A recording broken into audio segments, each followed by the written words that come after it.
These sightings have been going on for decades. Is this something new? I mean, the Pentagon is acting like, oh my God, there are all the. Isn't this kind of standard operating procedure? Well, the fact that they talk about it publicly means that they have no clue as to at least a third of the objects that they are seeing. Now, the government is not a scientific organization. The intelligence agencies are mostly concerned about the national security, the safety of military personnel. So they want to figure out, are these spy drones, for example, that were sent by China, or are they something else? From a scientific perspective, it could be a mixed bag. It could be human-made objects. It could be natural objects.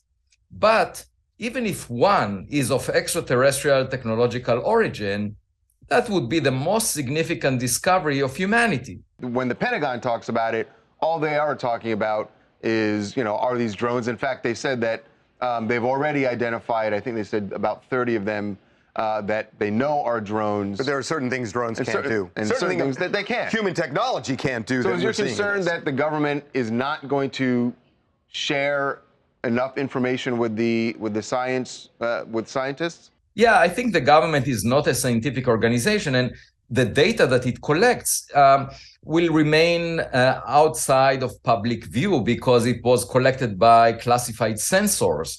But the sky is not classified. Anyone can look at the sky. Two of your comrades in arms, Jeremy Corbell and George Knapp, who are deep into this, they just don't trust the government, and they have said that even though the government held these hearings and Congress held these hearings, they felt it was a whitewash. It sounds like your project, the Galileo project, at a point you're just saying, look, we don't need the government. We're going to do this ourselves. We can do it better than the government, and we can come out with findings that will resonate beyond what the government says or doesn't say. Is that right? Right. And it makes no sense to force the government to declassify information that was collected by classified sensors. We don't want to harm the national security interests of the United States. Instead, we can just collect our own data with instruments that are perfectly under our control, that we fully understand, and share the information with all humans, irrespective of their nationality, because anything from outside Earth is of interest to all humans. It has nothing to do with national borders.